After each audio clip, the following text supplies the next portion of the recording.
City news తెలుగుకి స్వాగతం. ఈనాటి వార్తా విశేషాలు. పథకాలు అందించడమే కాదు వాటి ద్వారా అత్యుత్తమ ఫలితాలు సాధించే విధంగా ప్రణాళికతో పనిచేయాలని మహిళా శిశు సంక్షేమ శాఖ అధికారులకి ముఖ్యమంత్రి నారా చంద్రబాబు నాయుడు సూచించారు. సచివాలయంలో మహిళా శిశు సంక్షేమ శాఖపై సచివాలయంలో శుక్రవారం సీఎం సమీక్ష నిర్వహించడం జరిగింది. మహిళలు అంగన్వాడీ కేంద్రాల్లో చిన్నారుల కోసం అమలవుతున్న కార్యక్రమాలపై సమీక్షించడం జరిగింది. అంగన్వాడీ కేంద్రాలు, మహిళా సాధికారిత, మాతా శిశు మరణాలు, మిషన్ వాత్సల్య కింద చేపట్టే చైల్డ్ ప్రొటెక్షన్ కార్యక్రమాలపై అధికారులతో సీఎం సమీక్షించారు. గర్భిణులు, బాలింతలకు అమలవుతున్న పథకాలు, పిల్లలకు అందించే పౌష్టికాహార పథకాలపై సమీక్ష చేశారు. 2014లో ప్రవేశపెట్టిన బాలామృతం, అమృత హస్తం, గోరుముద్ద, గిరి గోరుముద్ద, బాల సంజీవని వంటి పథకాల స్థితిగతులను తెలుసుకున్నారు. ఈ కార్యక్రమంలో మంత్రి గుమ్మడి సంధ్యారాణి అధికారులు పాల్గొన్నారు. వైఎస్ఆర్ కాంగ్రెస్ పార్టీ సీనియర్ నేత మాజీ మంత్రి బొత్స సత్యనారాయణ ఎమ్మెల్సీ ఎన్నికల బరిలో దిగనున్నారు. ఉమ్మడి విశాఖ జిల్లా స్థానిక సంస్థల ఎమ్మెల్సీ వైసీపీ అభ్యర్థిగా బొత్స సత్యనారాయణను ఎంపిక చేశారు. పార్టీ అధ్యక్షులు వైఎస్ జగన్ ఉమ్మడి విశాఖ జిల్లా వైసీపీ నేతలతో సమావేశమైన జగన్ ఎమ్మెల్సీ అభ్యర్థి ఎంపికపై వారి అభిప్రాయాలని అడిగి తెలుసుకున్నారు. ఆ తర్వాత బొత్సను తమ అభ్యర్థిగా వైఎస్ జగన్ ప్రకటించడం జరిగింది. విశాఖ జిల్లా స్థానిక సంస్థల ఎమ్మెల్సీ ఎన్నికకు ఎన్నికల సంఘం నోటిఫికేషన్ జారీ చేసిన నేపథ్యంలో ఉమ్మడి విశాఖ జిల్లాకు చెందిన ఎమ్మెల్యేలు, ఎమ్మెల్సీలు లోక్సభ అసెంబ్లీ స్థానాలకు పోటీ చేసిన వారితో ఈరోజు క్యాంపు కార్యాలయంలో వైసీపీ అధినేత మాజీ ముఖ్యమంత్రి వైఎస్ జగన్మోహన్ రెడ్డి సమావేశం అవడం జరిగింది. ఎమ్మెల్సీ ఎన్నికలపై చర్చించారు. విశాఖ జిల్లా స్థానిక సంస్థలో వైసీపీకి భారీ మెజారిటీ ఉన్న నేపథ్యంలో సహజంగా టీడీపీకి పోటీకి పెట్టకూడదనే అభిప్రాయాన్ని వ్యక్తం చేసిన జగన్ అందుకే పార్టీలో అందరూ నాయకుల అభిప్రాయాన్ని తెలుసుకోవడానికి ఈ సమావేశం నిర్వహించారు.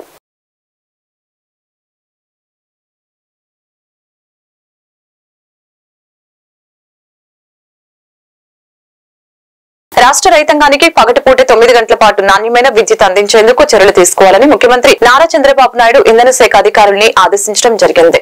అందుకనుగుణంగా ఆయా ఫీడర్ల సామర్థ్యాన్ని మెరుగుపరచడంతో పాటు ప్రత్యేక ఫీడర్లను ఏర్పాటు చేయాలని సూచించారు.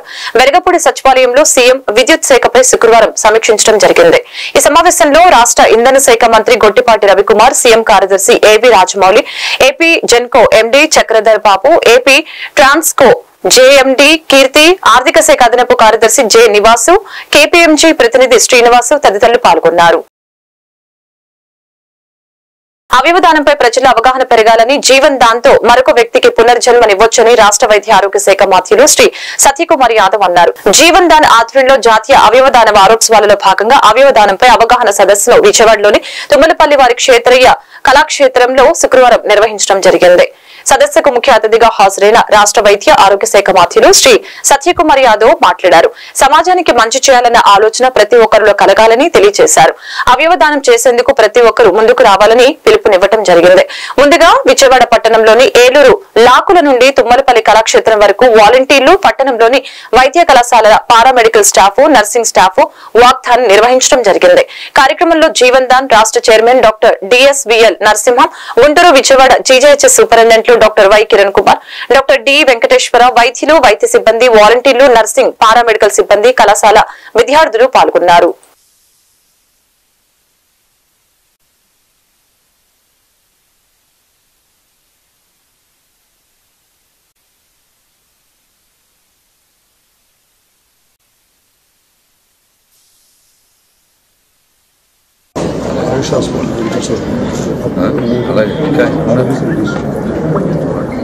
లేకుండా ఎంతో మంది ప్రాణాలు కోల్పోతున్నారు. సరిపడినటువంటి అవయవానికి పిలుపునివ్వడం వల్ల ఈ ఆగస్టు 1వ తారీఖు నుంచి 90,000 పైచీలకు కిడ్నీస్ కోసం, ఆర్గాన్స్ కోసం ఎదురు చూస్తున్నారు. వారిలో 2,500 పైచీలకు. A big round of applause to our health minister who has given us the most inspiring speech and act.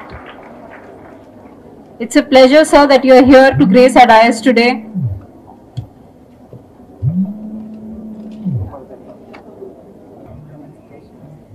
Felicitation is happening. I request a round of applause from you all because this is a very brave decision. They have given a life-saving decision, which is very rare. Project ఆపండి.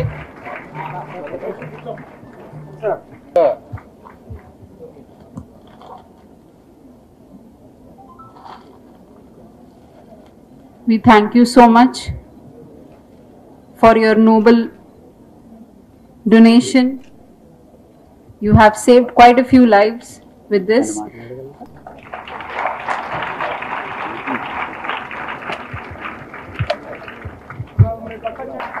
First of all, I would like to apologize to you all for being late, for making you all wait for such long hours. There is a valid reason me being late because I was in my constituency Dharmavaram yesterday for distribution of pensions and subsequently also attended a program along with the Honorable Chief Minister in Madakasara, the other end of the state, a border town of Karnataka.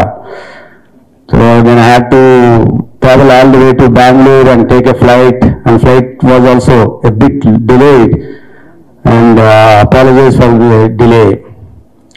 అందరూ ఒకసారి క్షమించాల్సిందిగా ఆలస్యమైనందుకు కోరుకుంటున్నాను. మీతో పాటు ఉదయం ఈ వాకటానికి కూడా పాల్గొనలేకపోయాను. దానికి కూడా కాస్త వెల్తిగా కూడా నాకు అనిపిస్తూ ఉంది.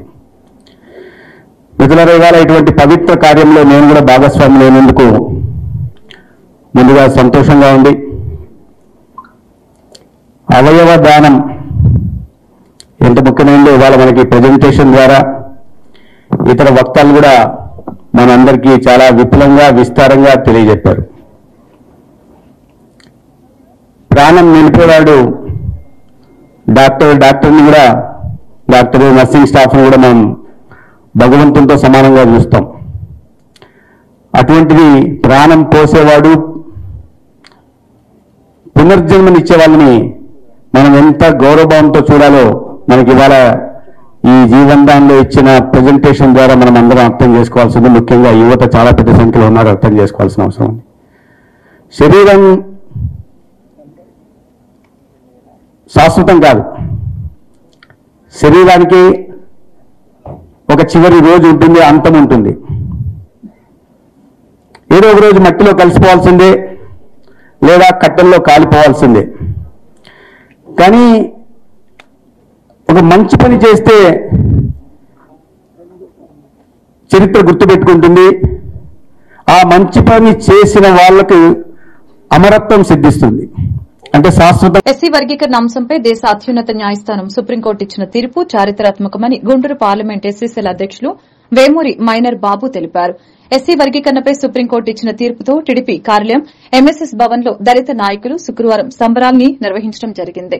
ప్రధాని నరేంద్ర మోదీ, సీఎం చంద్రబాబు నాయుడు, ఉప ముఖ్యమంత్రి పవన్ కళ్యాణ్, మందకృష్ణ మాదిగ న్యాయవాదులకి కృతజ్ఞతలు తెలిపారు. ఈ కార్యక్రమంలో రాష్ట ఎస్ఎస్ఎల్ కార్యనిర్వాహక కార్యదర్శి ఈపూరి పెద్దబ్బాయి, పట్టణ కార్యదర్శి కొదమల సురేష్, తాడేపల్లి పట్టణ ఎస్ఎస్ఎల్ అధ్యకులు వల్లాభపురం పీటర్ పాల్, తాడేపల్లి మండల ఎస్ఎస్ఎల్ అధ్యకులు వడ్డేశ్వరం అబ్రహం, తాడేపల్లి మండల మహిళా కార్యదర్శి తెనాలి మాణిక్యం తదితరులు పాల్గొన్నారు. మాదిగలు ఎంతో కాలంగా గత 30 సంవత్సరాల నుంచి ఎదురు చూస్తున్న కళ నిన్న గౌరవ సుప్రీంకోర్టు 7 సభ్యుల ధర్మాసనం ఎస్సీ వర్గీకరణకి అనుకూలంగా తీర్పు ఇవ్వడం జరిగింది. ఆనాడు రాజ్యాంగ నిర్మాత అయిన డాక్టర్ బిఆర్ అంబేద్కర్ ఏదైతే సమాజంలో సామాజిక న్యాయం కావాలని కలవకన్నాడో దానికి అనుగుణంగా నిన్న సుప్రీంకోర్టు వారు తీర్పు ఇవ్వడం జరిగింది.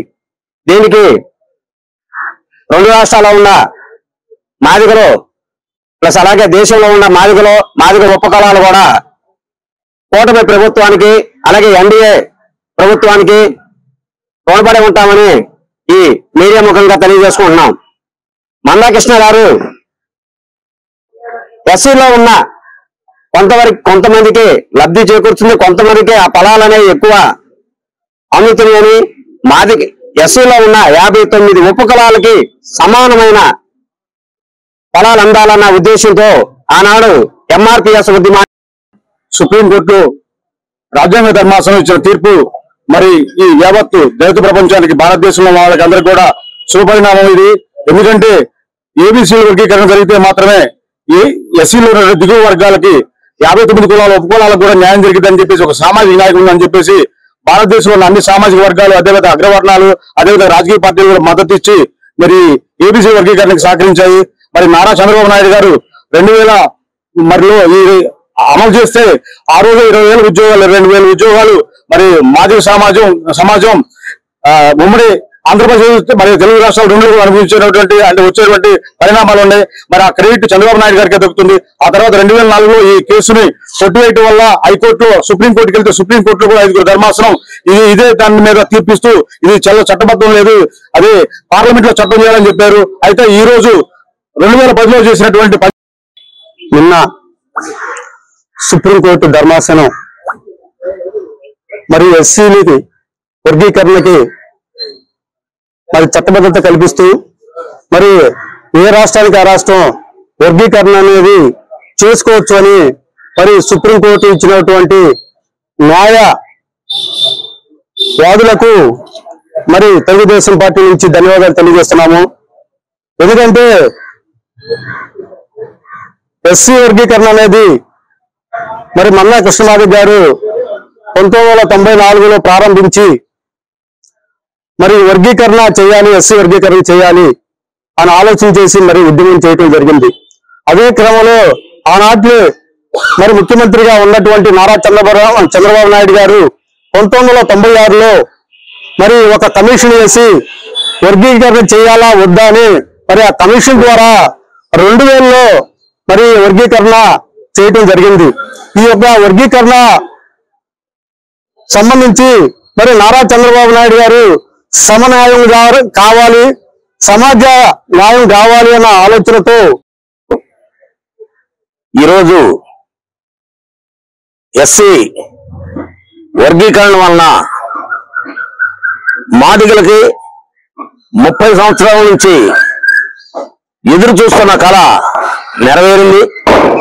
దీనిలో ఎవరో ఎలాంటి సహోదరులు అందరూ కలిసికట్టుగా అందరూ ఐక్యంగా ఉండాలనేది మేము కోరుతా ఉన్నాం. ఇక్కడ ఎవరు గొప్ప అనే పరిస్థితులు ఎవరికీ లేవు. మాదిగల ఐక్యతగా వర్ధిల్లాలి అన్న కాన్సెప్ట్ ఆ రోజు కృష్ణ గారు మొదలుపెట్టితే దానికి బాబు గారు ఇచ్చిన స్ఫూర్తి ఈ 30 సంవత్సరాల్లో నెరవేరింది. దీనివల్ల ఈ రోజు లింగపాలెం మండలం సింగగూడెం గ్రామంలో నియోజకవర్గ రైతు అధ్యక్షులు మోరంపూడి మల్లికార్జునరావు, నియోజకవర్గ ఎస్ఎస్ఎల్ అధ్యక్షులు పల్లి శ్రీను, నియోజకవర్గ బీజేపీ పరిశీలకులు రయాంకుల చక్రధర, బీజేపీ మండల అధ్యక్షులు కుర్ర వెంకట సుబ్రహ్మణ్యం, వరప్రసాద్, బీజేపీ మండల కార్యదర్శి సికాకొల్లు వెంకట నాగేశ్వరరావు, టీడీపీ నాయకులు బొంతు రాంబాబు, బొంతు శ్రీను, తాతిన సత్యనారాయణ, పొదిల సౌరి ఆధ్వర్యంలో పాలాభిషేకం, కేక్ కటింగ్ చేయడం జరిగింది. ఎస్సీ రిజర్వేషన్లకు అనుకూలంగా తీర్పు ఇచ్చిన భారత సర్వోన్నత న్యాయస్థానానికి కృతజ్ఞతలు తెలియజేశారు. మాదిగ దండర ఉద్యమానికి ప్రారంభం నుంచి నేటి వరకు నాయకత్వం వహించిన మందకృష్ణ మాదిగకి అభినందనలు తెలిపారు.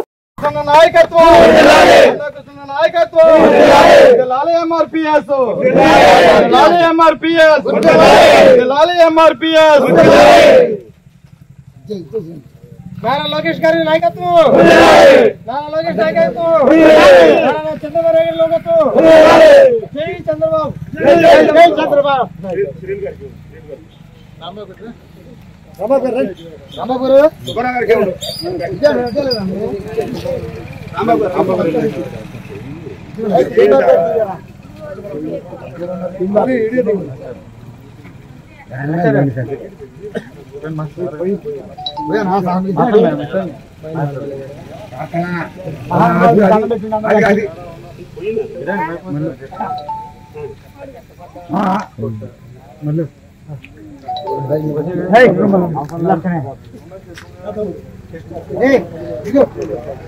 చూడండి రామకర్ని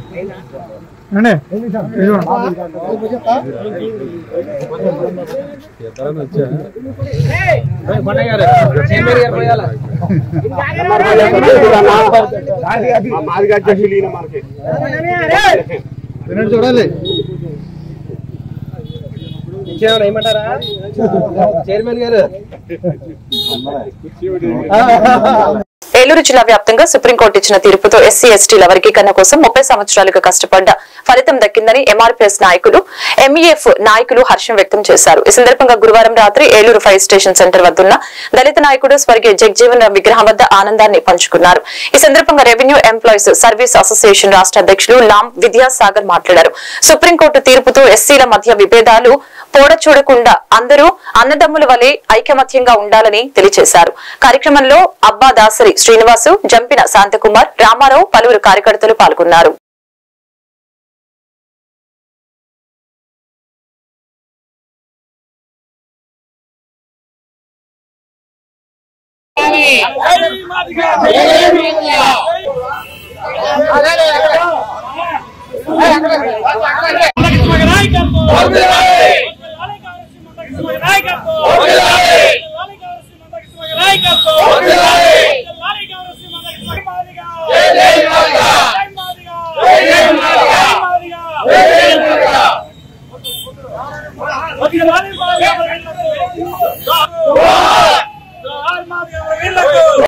అధ్యక్షులు, జిల్లా ఉపాధ్యక్షులు, ఈ రోజు మాదిగలకు శుభదినం.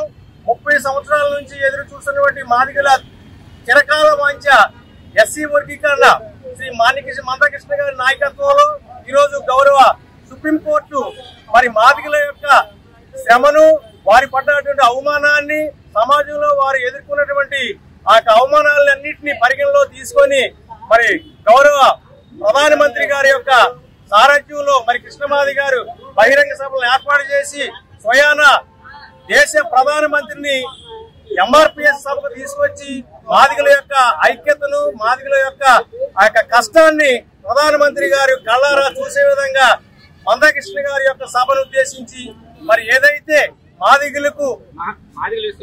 మాదిగలకు సమాజంలో వారు ఎదుర్కొంటున్న అవమానాలని వాటిని స్వయంగా ప్రధానమంత్రి గారు చూసే విధంగా ఉపవర్గీకరణ జరగవలసిన అవసరం ఎంతో అయినా ఉందని చెప్పేసి మరి గౌరవ సుప్రీంకోర్టు వారు ఈ రోజు మరి ఒక సుస్పష్టమైనటువంటి తీర్పు ఇవ్వడం మాదిగ జాతి యొక్క చరిత్రలో శుభదినం.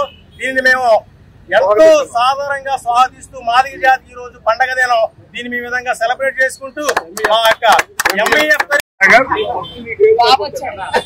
Revenue department deputy tahsildar Andhra Pradesh revenue employees service association రాష్ట్ర అధ్యక్షుడు. ఈరోజు ఈ సుప్రీంకోర్టు ఇచ్చిన జడ్జిమెంట్ ని 7 ధర్మాసనం ఇచ్చిన జడ్జిమెంట్ ని స్వాగతిస్తున్నాం. ఇది ఎవరి గెలుపు కాదు, మరి ఎవరి ఓటమి కూడా కాదు. ఒక కుటుంబంలో పెద్దవాడు చిన్నవాడికి సమాన వాటా, చిన్నవాడు పెద్దవాడికి సమాన వాటా. దాని మీద జరిగిన పోరాటం అనుకున్న రీతిగా 30 ఏళ్లు సాగదీయటం, వ్యవస్థలో ఇబ్బందులు గురి చేయటం, 30 ఏళ్ల పోరాటంలో 94 నుంచి 99 వరకు జరిగిన పోరాటాన్ని గుర్తించిన నాటి ముఖ్యమంత్రి చంద్రబాబు నాయుడు గారు 99లోనే ఏబిసిడి చేయటం, 5 ఏళ్లు ఆ ఫలాలు మేము అనిపించటం, 2004లో వ్యతిరేకంగా కోర్టు నుంచి తీర్పు రావటం, ఆ కోర్టు తీర్పుని ఈ రోజు కొట్టేయటం, 20 ఏళ్ల తర్వాత కొట్టేయటం. పశ్చిమ గోదావరి జిల్లా ఉండి నియోజకవర్గంలోని చిరుకూరు గ్రామంలో ఉండి శాసనసభ్యులు రఘురామకృష్ణంరాజు పెన్షన్ కార్యక్రమంలో పాల్గొని లబ్దిదారులకి పెన్షన్ ని అందజేయడం జరిగింది. ఈ సందర్భంగా ఎమ్మెల్యే మాట్లాడుతూ రాష్ట్రంలో కూటమి ప్రభుత్వం ఇచ్చిన మాట నిలబెట్టుకుందని, పెన్షన్ 4000 రూపాయలు ప్రతి ఒక్కరికి అందించడం సంతోషంగా ఉందని తెలియజేశారు. ముఖ్యమంత్రి చంద్రబాబు నాయుడు అహర్నిశలు రాష్ట్ర ప్రభుత్వ అభివృద్ధి కోసం, ప్రజల సంక్షేమం కోసం అహర్నిశలు పాటుపడుతున్నారని ఎమ్మెల్యే తెలిపారు. సరే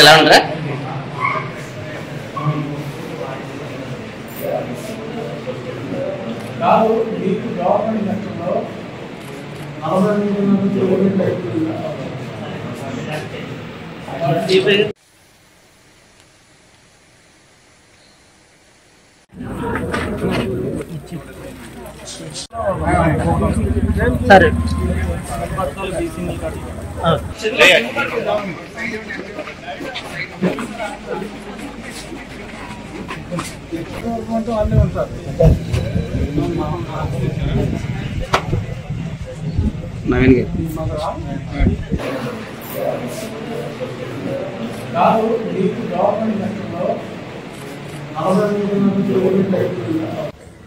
ఈరోజు ప్రత్యక్షంగా నేను కూడా ఈ కార్యక్రమాల్లో పాల్గొనడం జరిగింది.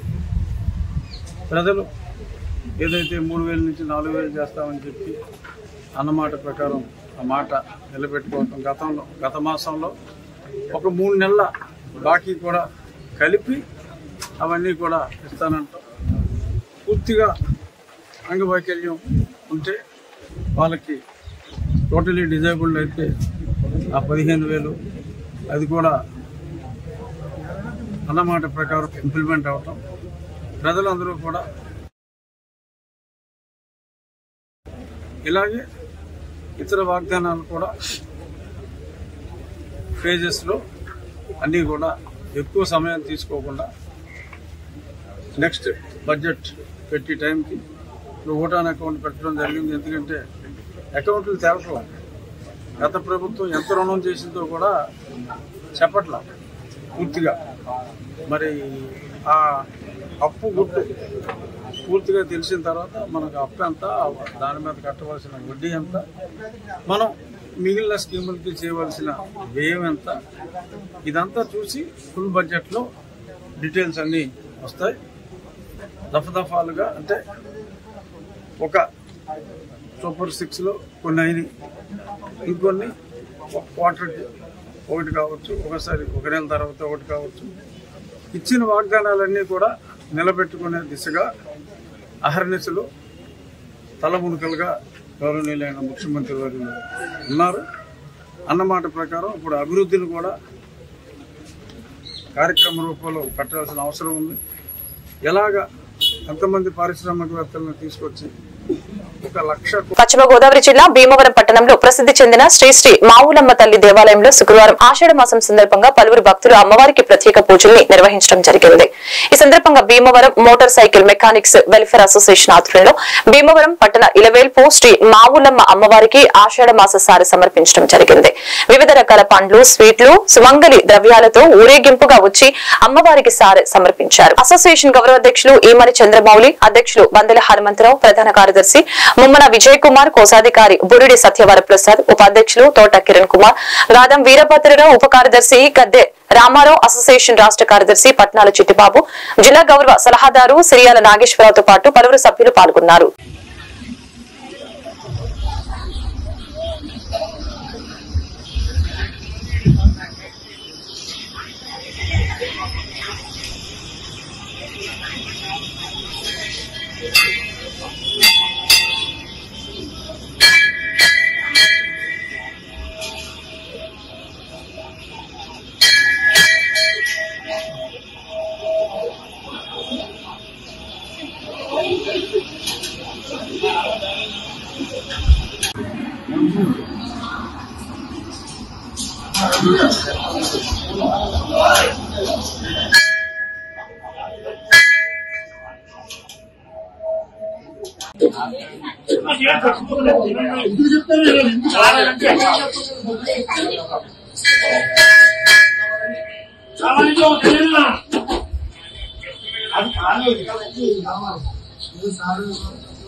దళారుల చేతిలో మోసపోయిన పోలవరం మండలానికి చెందిన రైతులు కౌలు రైతులకి ధాన్యం, మొక్కజొన్న సొమ్మును ఇప్పించి న్యాయం చేయాలని డిమాండ్ చేస్తూ కొయ్యలగూడెం మండలం గౌరవవరంలోని పాత పొగాకు గోడౌన్స్ వద్ద రైతులు, కౌలు రైతులు చేస్తున్న రిలే దీక్షలు 4వ రోజుకి చేరాయి. తమను ఆదుకోవాలంటూ వంటవార్పు కార్యక్రమాన్ని నిర్వహించి అన్నదాతలు పెద్ద ఎత్తున నిరసన వ్యక్తం చేశారు. ఈ సందర్భంగా ఆంధ్రప్రదేశ్ రైతు సంఘం జిల్లా కార్యదర్శి కె శ్రీనివాస్, సిఐటియు జిల్లా ఉపాధ్యక్షులు శుక్లబోయిన రాంబాబు మాట్లాడుతూ ప్రభుత్వం వెంటనే స్పందించి రైతులకు, కౌలు రైతులకి మొక్కజొన్న, ధాన్యం సొమ్ములు ఇప్పించేలా తగు చర్యలు తీసుకోవాలని తెలియజేశారు. దళారుల మోసాలు అరికట్టే విధంగా ప్రభుత్వం కఠినంగా వ్యవహరించాలని కోరారు.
కొయ్యలగూడెం మండలం గౌరవరంలో పాత పొగాకు గొడవల వద్ద రైతులు చేస్తున్న దీక్షలు 4వ రోజు చేరుతున్నాయి.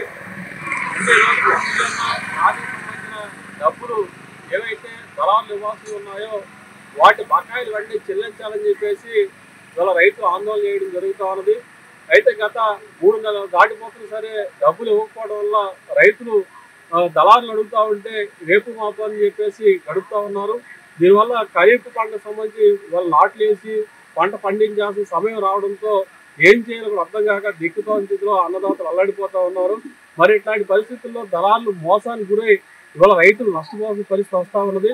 కాబట్టి ఏదైతే వాళ్ళ దళారులకు ఇవ్వాల్సిన డబ్బులు ఏవైతే ఉన్నాయో దాదాపు 2 కోట్ల పై చురుకు డబ్బుల్ని ఇవాళ దళారుల దగ్గర నుంచి ఇప్పించి రైతులకు అందజేయాలని చెప్పేసి అన్నదాతలను ఆదుకోవాలని చెప్పేసి మేము ఆంధ్రప్రదేశ్ రైతు సంఘం తరఫున విజ్ఞప్తి చేస్తా ఉన్నాం.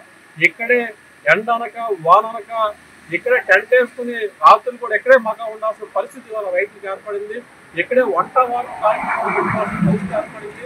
4 రోజుల నుంచి ఆందోళన చేస్తూ ఉన్నారు. రైతు అధికారులు వస్తున్నారు, పోలీసులు వస్తున్నారు, వెళ్తున్నారు. ఇది సరైనది కాదు. వెంటనే సమస్య పరిష్కారం అయ్యే విధంగా రైతు చేతులు డబ్బులు వచ్చే విధంగా ఇవాళ ప్రభుత్వం అధికారులు చర్యలు తీసుకోవాలని చెప్పేసి మేము రైతు సంఘం తరఫున కోరుతాం.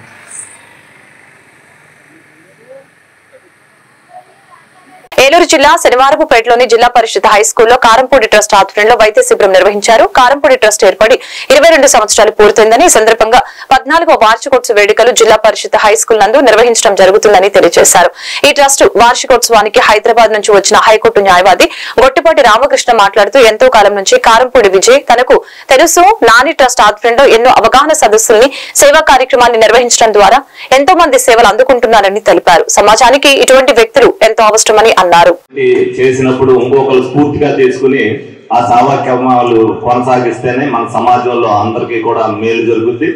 ఆ స్ఫూర్తితోనే నేను కూడా చిన్నప్పటి నుంచి అనేకమైన మా నాన్నగారు పోయినప్పటి నుంచి ఆయన పేరు మీద, తర్వాత అన్నగారి పేరు మీద, మా తాతగారి పేరు మీద అనేకమైన సేవా కార్యక్రమాలు చేసుకుంటూనే మేము ఏదో వ్యాపారం చేసుకున్నా ఎంతో కొంత ప్రజలకి చేరువవ్వాలనే ఉద్దేశంతో చేసిందే. రాజకీయంగా రావాలని అనుకోలే. తర్వాత చేసే కార్యక్రమాలు బట్టి మా అన్నగారు రావటం, మా అన్నగారు వచ్చిన తర్వాత మనం కూడా రావటం ఇవన్నీ కూడా జరిగినాయి. అలాగే శివశ్రీ గారు నా దగ్గర అనేక ఇంటర్వ్యూలు తీసుకున్నారు. నేను అప్పుడే చెప్తుండేవాడు నేను ఏ విధంగా ఉంటాను, ఏ విధంగా చెయ్యాలనుకుంటున్నాను అనేది. ఆ స్ఫూర్తితోనే రాజకీయాల్లోకి వచ్చాను. అదే విధంగా ఏదైతే మాట అన్నానో అదే ప్రకారం మనం చేసే కార్యక్రమాన్ని చూసి ప్రజలు ఈ విధంగా ఉండాలి, ఈ విధంగా చెయ్యాలి అని అనుకోవాలనే విషయాన్ని మనం తెలియజేయాలనే ఉద్దేశంతోనే అదే స్ఫూర్తితో నేను పనిచేస్తున్నా. ప్రతి ఒక్కరికి కూడా అందుబాటులో ఉంటున్నాం. ఈ రోజున ఈ మెడికల్ క్యాంపు మరి పెట్టి, అలాగే ఏదైతే నన్ను మొన్నే వచ్చారని 2 రోజుల క్రితమే, నిజంగా నాకు విజయ్ గారు ఎవరో కూడా నాకు తెలియదు, కానీ చేసేది మంచి పని అన్నప్పుడు తప్పనిసరిగా నేను వస్తానన్నాను. ఇక్కడ వాళ్ళకి తెలియపరచమన్నాను. వాళ్ళతో నేను ఇక్కడ ఉన్నాను, పెద్దగా వాళ్ళతో పరిచయం తక్కువే అంటే వాళ్ళందరికీ నేనే ఇంటిమేషన్ ఇచ్చి మరి అందరినీ కూడా ఇక్కడికి రమ్మని చెప్పడం. మరి ఎందుకనంటే ఇది సమాజంలోకి వెళ్ళినప్పుడు ఇంకొకరు ఈ స్ఫూర్తిని తీసుకుని ఇటువంటి క్యాంపులు వేరే విధంగా కల్పించడం, ప్రజలకి మంచి జరగాలి, ప్రజలకు మేలు జరగాలి. అందరూ కూడా డబ్బు వెచ్చించి వైద్యం చేయించుకోలేరు. అందరికీ కూడా సేవా కార్యక్రమాలు వాళ్ళ దగ్గరగా వచ్చేయనే ఉండవు. ప్రభుత్వం పరంగా కూడా అందరికీ చేసే పరిస్థితి ఉండదు. ఇవాళ ప్రజలందరూ ఏమనుకుంటారంటే కూటమి ప్రభుత్వం వచ్చిన తర్వాత ఏదన్నా సరే రెడీమేడ్ కాపీ లాగా మనం వెళ్ళంతో పని అయిపోవాలని అనుకుంటారు. అన్ని పనులు అయ్యే ఉండవు. తప్పనిసరిగా ఏదైతే అయిపోయే పని ఉంటుందో దాన్ని సామరస్యంగా విని కారంపొడి ఫౌండేషన్ ప్రారంభించి 28 సంవత్సరాలు అయిన సందర్భంగా ఏర్పాటు చేసినటువంటి 22 సంవత్సరాలు అయిన సందర్భంగా ఏర్పాటు చేసినటువంటి ఈ కార్యక్రమానికి ముఖ్య అతిథిగా విచ్చేసినటువంటి గౌరవనీయులు స్థానిక శాసనసభ్యులు సౌమ్యులు శ్రీ చంటి గారికి, మరి సోదరులు బుజ్జి గారు నాకు చాలా దగ్గరగా ఉండేవారు. వీరు వచ్చిన తర్వాత ఏలూరులో మొట్టమొదటి సమావేశంలో పాల్గొనేటువంటి అవకాశం కల్పించారు కారంపొడి ఫౌండేషన్ వారు. అలాగే నన్ను సభకి పరిచయం చేసినటువంటి గౌరవనీయులు సీనియర్ జర్నలిస్ట్ శివశ్రీ గారికి, అలాగే ప్రత్యేకించి కారంపొడి ఫౌండేషన్ని ఎన్ని కష్ట నష్టాలకైనా, ఎన్ని ఇబ్బందులు వచ్చినా దాన్ని వారి నాన్నగారికి సంకల్పాన్ని కొనసాగించాలనే ఉద్దేశంతో ఇటువంటి కార్యక్రమాలను నిర్వహిస్తున్నటువంటి సోదరులు విజయ్ గారికి, వేదిక పైన ఉన్నటువంటి పెద్దలందరికీ, ఇక్కడికి విచ్చేసినటువంటి ఆరోగ్య సిబ్బందికి, డాక్టర్లకి, ఇతర పెద్దలందరికీ, పాత్రికేయ మిత్రులకి నా హృదయపూర్వక నమస్కారాలు. నేను